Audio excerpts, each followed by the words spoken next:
family talking a little bit about muscular dystrophy. More importantly, or more specifically, Duchenne's muscular dystrophy is the severest form. And this topic was very close to home because I had a family member that had DMD, and he died back in 2002, so about 16 years ago. And this was an opportunity for me to reflect. I actually did a website for my family and a presentation for you guys, okay? This is my beautiful family, 3 kids, my beautiful wife. So research was done on the disease itself, the treatment, living with DMD, and of course the epidemiology approach of it. Before we get started, I got a real quick video for you guys to watch. It talks about the mechanism, and it does it a lot more justice than I could from a scientific standpoint. So we'll start off with this.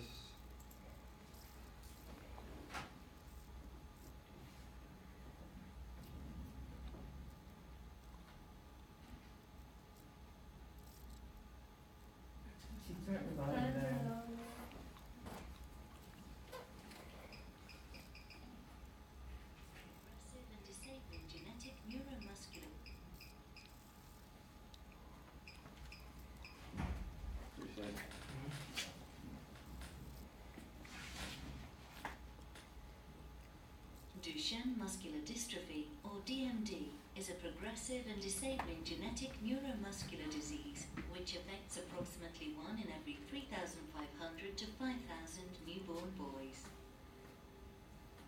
DMD is a universally fatal disease which is characterized by muscle weakness, leading to delayed walking, abnormal gait, and frequent falls, among other developmental delays in the first few years of life. Over time, children gradually lose the ability to walk and typically succumb to respiratory or cardiac failure during their mid-20s. Within muscle, the protein dystrophin performs a critical structural role, anchoring the actin skeleton to the sarcolemma membrane in conjunction with other proteins of the dystroglycan complex. In doing so, dystrophin is thought to help protect the muscle from strain-related damage during muscle contraction.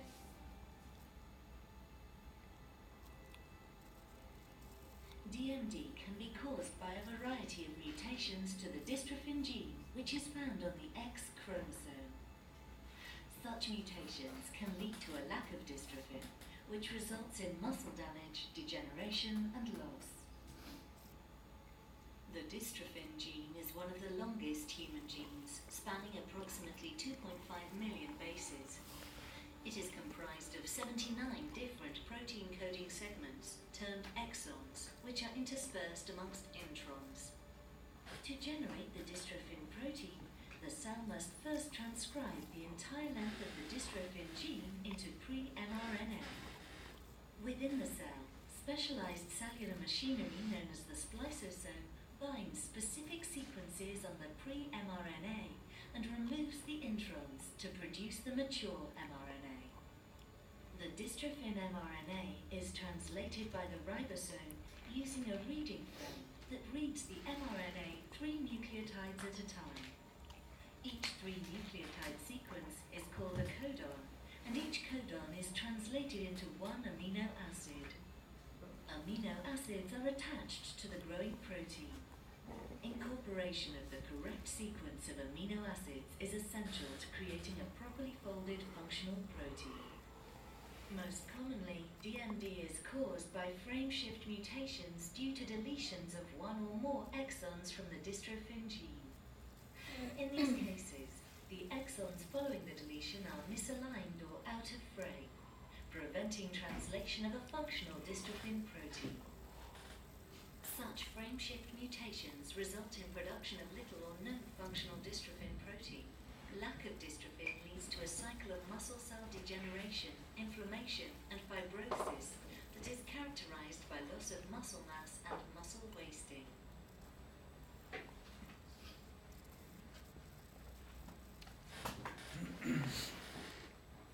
So DMD started in France around 1830s. It was first noted among two brothers.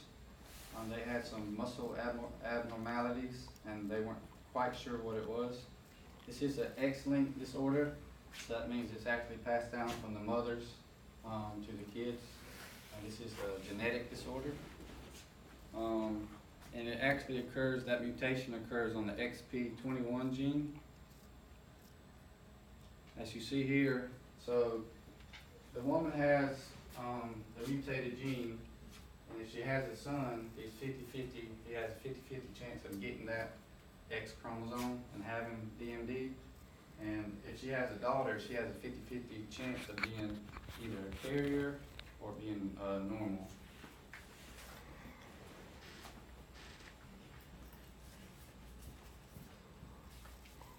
So from an epidemiology standpoint, this is neither pandemic or epidemic. If I have DMD and I come up to you and shake your hand, you're not going to get DMD because, of course, it's inherited. If I cough on you, if a mosquito bites you, none of those vehicles. The host is actually the woman herself from an epidemiology standpoint. It is present all over the world.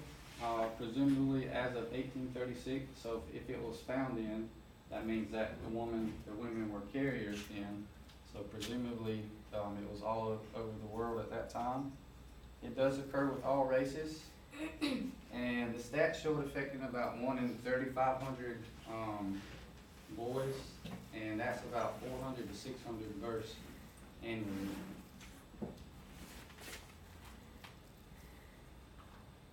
So of the mothers that are actually carriers of this mutated gene, 8% are actually have symptoms of DMD, so muscle weakness. Some may develop scoliosis over a lifetime.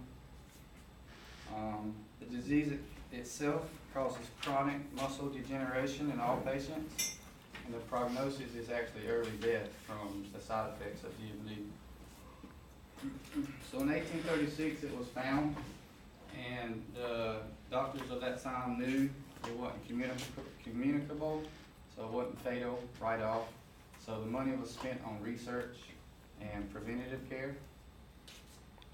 DMD averages about $51,000 annually. That's for the patient itself, and that takes into account medical care, non-medical care, and actually loss of income. Because if you're a parent of somebody with DMD, you're most likely going to be the caregiver and have to quit your job. So one parent work and the other one stay at home with the child if possible. If it's a one parent situation, it's going to be a really tough to handle. So the first known case was in France. Scientists by the name of Conti and Gioja saw brothers that had these symptoms, muscle weakness. They kind of walked funny. They didn't know what it was, but tuberculosis was popular at the time, so they actually linked it to tuberculosis. And these scientists did not get credit because they didn't link it to its own disease. So, as stated, DMD is non-infectious, but it is inherited. There's no known primary case or index because it's inherited, but the first case was in France at that time amongst the two brothers. It's not a bacteria or virus, a microorganism, so no known pathogens exist. It's non-infectious, but from an epidemiology standpoint, the mothers would be the host if I had to pick one. Mothers can pass DMD to sons and to daughters at that 50-50 percentage rate. Right here is just a double helix, guys, of our DNA. It's that's the after replication when it doesn't translate properly. That's a mutated gene being taken out. I really hope and pray in my lifetime that scientists can find a cure, and that would be the scientists sticking that mutated gene back in. However, that would happen. So males receive the Y chromosome from the father and the X from their mother. So this is how it's a 50-50 shot of males having DMD. The daughter obviously gets 2 X's in her chromosome, so even if she gets a mutated gene, she's not going to have the symptoms because that other X accounts for the healthy muscle growth. It's still active today. There are no cures, but there are ways to prolong life. Steroids are given to help cardiac function, respiratory functions, and later in life, this is what they really have trouble with. So breathing, just that sedentary lifestyle, their weight kind of is heavy on the organs.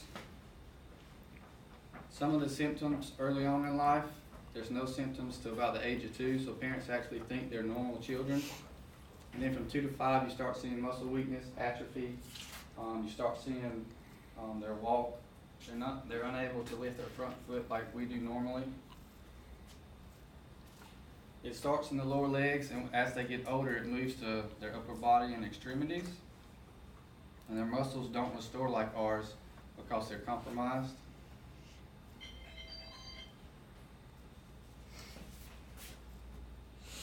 The steroids are the standard for muscle therapy. They can be given daily or periodically. It's best, just like in any other medical case, to actually do it for the individual himself and not have a blanket therapy. Always work with the individual itself when dealing with DMD. Preventative care, as mentioned, can respirators, anything that's going to help the oxygen flow in their body. The negative effects of DMD are weight gain, nervous system disturbance, gastrointestinal problems, metabolic disorders, osteoporosis, and some will develop scoliosis. If y'all can imagine your muscles just breaking down, even breathing is hard. Stuff like when we swallow or when we cough to clear our throats, they even have problems with that. So pneumonia will form, other lung issues and heart issues. This is some skeletal muscle. As you see on the left, it's the healthy version. There's no adipose tissue, but on the right, see how much this tissue has been broken down? And from the sedentary lifestyle, that's real fatty. And although they may not appear obese, they could be skinny, but their muscles will still look like this.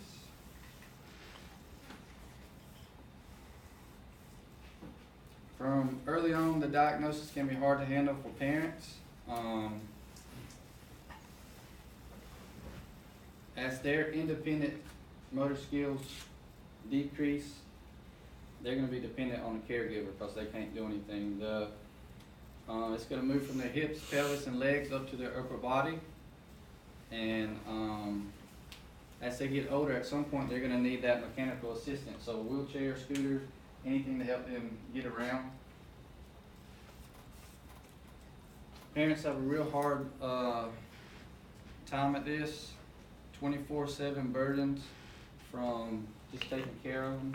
That exhaustion will set in. Sometimes they'll feel like a failure because it's non-stop caregiving. Parents that are successful usually have a higher education. They dealt with it as far as a coping mechanism after they've been diagnosed. They accept it. They go out and reach people up with other kids with DMD. They have parent support groups, kid support groups. They get their kids in church or whatever curricular activities they like. So Boy Scouts. My cousin even played sports up until he was 5, and like he would hit the ball and somebody could run the bases for him. So just treat him normal. That's the key. Here's a normal heart and a DMD heart. The one on the left is normal. The one on the right, as you can see, is droopy. You would think a bigger heart would be more efficient, but it's the opposite DMD. The left ventricle pumps blood out into the body, and but this is less efficient than a normal heart. This is some fatty tissue, and it's not as efficient. So less O2 count in your blood, and actually less volume as far as the strength of circulation. From an epidemiology standpoint, Gillian Duchesne was the founder of this disease because those other two scientists, Conti and Gioja, actually linked it to tuberculosis. We didn't get credit for it. He was born in the early 1800s. He was actually a medical doctor. He gave that up because of his time constraints, and he wanted to do research. So he did a lot of work in electrotherapy. He was the first to isolate a single muscle and get contractions, and he was also the first to do biopsies. He created a device to penetrate muscles and test for that tonicity.